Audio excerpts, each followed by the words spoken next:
આ પ્રશ્ન હાર્દિકભાઈ પટેલ. સેમ પ્રશ્ન. અમદાવાદ જિલ્લામાં કેટલી ગ્રામ પંચાયત ધિરાણ મંડળીમાં આવરી લીધી? હજુ આગળ જોઈએ. કિરીટસિંહ સરદારસિંહ ડાભી ધોળકાના ધારાસભ્ય. સેમ પ્રશ્ન. એકદમ વાક્ય રચનામાં ફરક નહીં, શબ્દમાં કશું જ ફરક નથી. બરાબર. હજુ આગળ જોઈએ. કાળુભાઈ રૂપાભાઈ ડાભી ધંધુકાન ધારાસભ્ય. એનો એક પ્રશ્ન જોઈ લો. મિનિમમ 5 સવાલો રિપીટ થાય છે. મિનિમમ 7 સવાલો રિપીટ થાય. સવાલ કરવા જ મને અહીંયા મોકલ્યો છે વિસાવદર વાળા. મારું કામ જ એ છે સવાલ કરવાનું. હું તો સવાલ કરીશ ને, મારે શું કરવાનું? સરકાર તો મારી નથી, તો મને કયા હોદ્દામાં બેસે? સવાલ કરવાના. તો હું સવાલ નહીં કરું કોણ કરશે? પ્રશ્ન એ છે ને.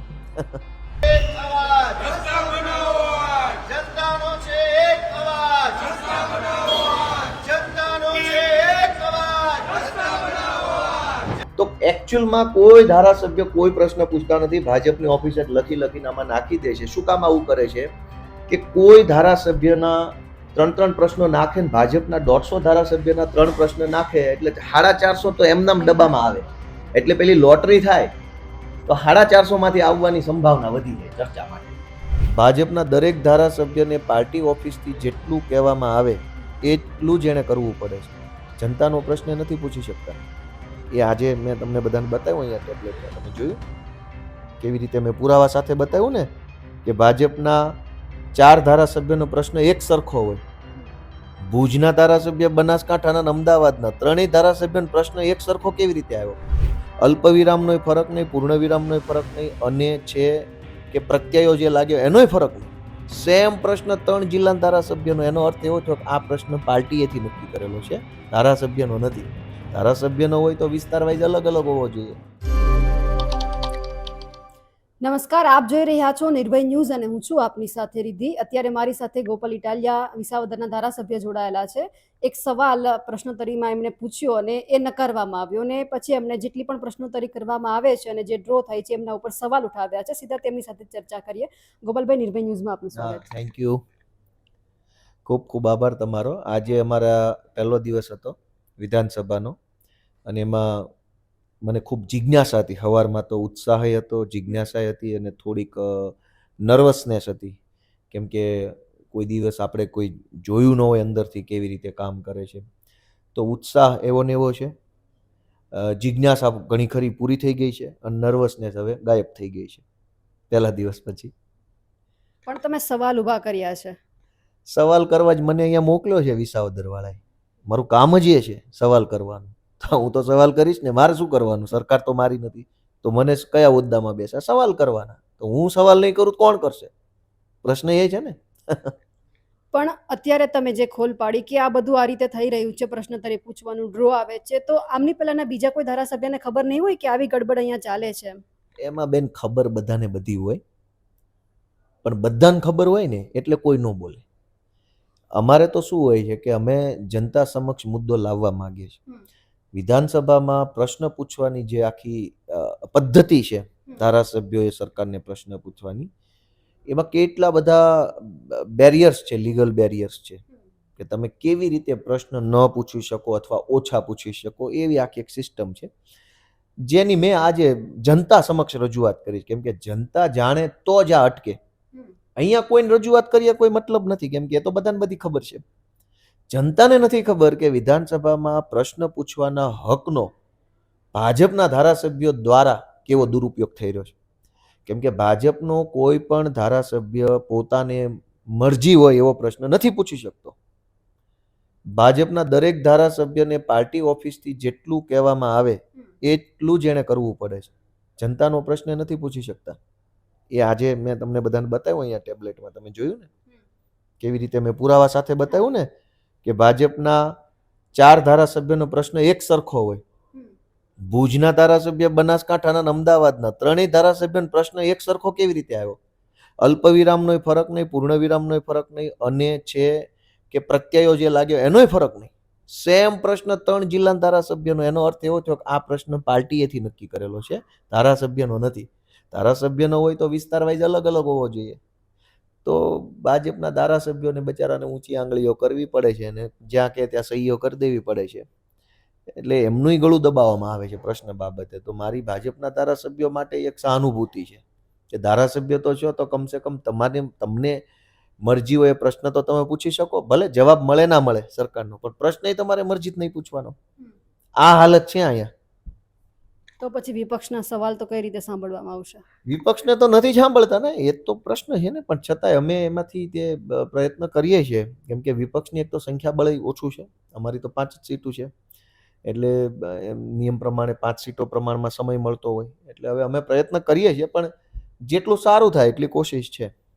પણ તો આમની સામે સવાલ તમે ક્યાં ઉઠાવશો આજે થઈ રહ્યું છે એમાં? જનતાની અદાલતમાં. આ દેશની સૌથી મોટી અદાલત છે જનતાની અદાલત, કે જેમાં કોઈની ચાલાકી હાલતી નથી. બાકી બધે નાની મોટી, ભાઈ મામલતદારની કોર્ટમાં જાઓ તો મામલતદારની ચાલાકી હાલી જાય, કલેક્ટરની અદાલતમાં જાઓ તો એજન્ટોની ચાલાકી કામ કરી જાય, કાયદાની અદાલતમાં જાઓ તો સરકારી વકીલની ચાલાકી કામ કરી જાય, બીજી અદાલતોમાં જાઓ તો પોલીસની ચાલાકી કામ. જનતાની અદાલતમાં કોઈની ચાલાકી હાલે એમ નથી, ગમે એ મોટી તોપ હોય તોય. તો અમે અમારો કોઈ પણ પ્રશ્ન હશે, અમારી કોઈ વાત હશે, રજૂઆત, તો છેલ્લે અમે જનતાની અદાલતમાં લઈ જઈશું. ત્યાં કોઈની ચાલાકી હાલે એમ નથી. એટલે મને તો જનતાએ પસંદ જ એ હાટું કર્યો છે કે અહીંયા જે કાંઈ વહીવટ હાલતા હોય ને મારે અહીંથી લઈ જઈને જનતાની અદાલતમાં મેળ દેવાના અને જનતાને જણાવી દેવાનું બધું. જનતાને જણાવી દો, જ્યારે જનતાના કામ ન થાય તમારી પાસે આવે, તમારું ના સાંભળે એટલે તમે જનતા પાસે જાઓ, તો આ બધું ચક્ર તો આમને ફર્યા કરે. તો સોલ્યુશન શું આમનું? એ જ સોલ્યુશન છે ને. જનતાનું કામ એટલા માટે ન થાય કે જનતાને ખ્યાલ ન હોય. નેતા એને છેતરતા હોય, ભાજપના સરકારના નેતાઓ. તો કામ કેમ નથી થતું, કોના લીધે નથી થતું, કયા તબક્કે અટવાયું છે, કોના કારણે અટવાયું છે, એ જો જનતાને ખબર પડી જાય તો કામ થાય કે ન થાય. મારું કામ શું કામ અટવાયું છે, કોના કારણે અટવાયું છે, એ અટવાડનાર વ્યક્તિ કે સંસ્થા કે સરકાર શા માટે અટકાવે છે, એ બધું જ જો જનતાની અદાલતમાં આવી જાય તો જનતાની અદાલતમાં ન્યાય થઈ જાય ને, જેણે આવું ખોટું કર્યું એનો, તો પાછું કામ થવા લાગે. એટલે તમે જનતાની અદાલત ઉપર ભરોસો રાખો. એ દેશની સુપ્રીમ કોર્ટ ગણાય જનતા, એટલે એમાં ન્યાય સારો થાય. તો પછી વિસાવદરની જનતાના જેટલા પણ પ્રશ્ન છે ગોપાલ ઇટાલિયાની અદાલતમાં સોલ્વ થશે?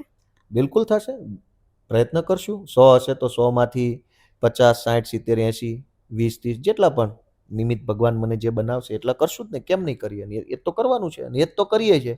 અને એ સોલ્વ કરવા માટે તો અહીં પ્રશ્ન પૂછવાનો છે. હવે ચૈતર વસાવા પાસે 2 દિવસ છે, પછી પાછા જેલમાં જ જતા રહેશે. કઈ રીતે હવે લડત લડશો તમે બધા? અમારી લડત બહુ લાંબી છે બેન. એવું નથી કે મંગળવારે ચાલુ કરશું ને ગુરુવારે પૂરી થઈ જશે, કે ગુરુવારે ચાલુ કરીએ અને શુક્રવારે પૂરી થઈ જાય. એવી અમારી લડત નથી. આ લાંબી લડાઈ છે, સરકારો બદલવાની લડાઈ છે. આમાં ખૂબ વેઠવું પડે, ચડાવ ઉતાર આવે, સંઘર્ષ કરવો પડે, જેલમાં રહેવું પડે, ઘણા બધા પરિબળો છે. હું પોતે જેલમાં રહેલો છું અનેક વખત. ઈસુદાનભાઈને અમે બધા જેલમાં જ હતા. તો એક લાંબી લડાઈ લડીએ છીએ, એટલે તકલીફો વેઠવી એ અમારા જીવનનો હિસ્સો છે. પણ જે કાંઈ તકલીફો અમે અત્યારે ભોગવીએ છીએ એ અમને ઘડે છે, મનથી મજબૂત બનાવે છે, રાજકીય રીતે અમને સક્ષમ બનાવે છે. એટલે આ એક પાર્ટ ઓફ લાઈફ છે. ચૈતરભાઈ અત્યારે જેલમાં છે એ આપણા માટે સારી બાબત ન ગણી શકાય. એવો સક્ષમ કેપેબલ માણસ, એનો લાભ સમાજને જે મળવાનો એ ન મળે જેલમાં હોવાને કારણે. પણ એ માણસ જે દિવસે મંત્રી બનશે ત્યારે, મુખ્યમંત્રી બનશે, વડાપ્રધાન બનશે ત્યારે લાભ મળશે ને. તો આપણે ક્ષણિક લાભ ગુમાવીએ છીએ, મહિના 2 મહિનાનો, પણ સામે 50 વર્ષનો લાંબો લાભ મળે એવી કેપેસિટીનું નિર્માણ થઈ રહ્યું છે. તો ભગવાન મહાન છે, સારું કરશે. અને ચૈતરભાઈ 100% ગુજરાતમાં યુવાનો માટે, આદિવાસીઓ માટે ખૂબ મજબૂતીથી ઉભરી આવશે. તમે જે પ્રશ્ન છે સત્રમાં પૂછ્યો એ નકારવામાં આવ્યો. હવે જે વ્યક્તિ તમારી પાસે આશા લઈને આવ્યા હશે કે તમે આ પ્રશ્ન જે અમને આટલી બધી મુશ્કેલી થઈ રહી છે સમાધાન આવશે, હવે કઈ રીતે સમાધાન લઈને આવશો એ પ્રશ્નનું? બેન, સમાધાનના મલ્ટિપલ પ્લેટફોર્મ્સ છે. તમે એક વસ્તુ સમજો કે એવું નથી કે વિધાનસભામાં પ્રશ્ન રિજેક્ટ થયો એટલે દુનિયામાં ક્યાંય નહીં પૂછવાનો. દરેક પ્રશ્નનું એક પ્લેટફોર્મ છે.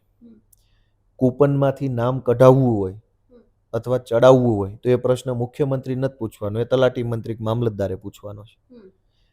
અથવા તો મારે જમીનની 7/12માં કંઈ લોચો પડ્યો છે તો એ પ્રશ્ન તલાટીને નથી પૂછવાનો, એ પ્રાંતને પૂછવાનો. તો દરેક પ્રશ્નનું એક પ્લેટફોર્મ છે. એ પ્લેટફોર્મ, અહીંયા જે પ્રશ્ન પૂછવાના છે એ વ્યક્તિગત કિસ્સાના પ્રશ્ન નથી પૂછવાના, નીતિગત પ્રશ્ન પૂછવાના છે. કોઈ એક વ્યક્તિનું નામ ચડ્યું, ના ચડ્યું, નીકળ્યું, ના નીકળ્યું, લોચા લબાચા, એ પ્રશ્ન અહીંયા પૂછવાના જ નથી.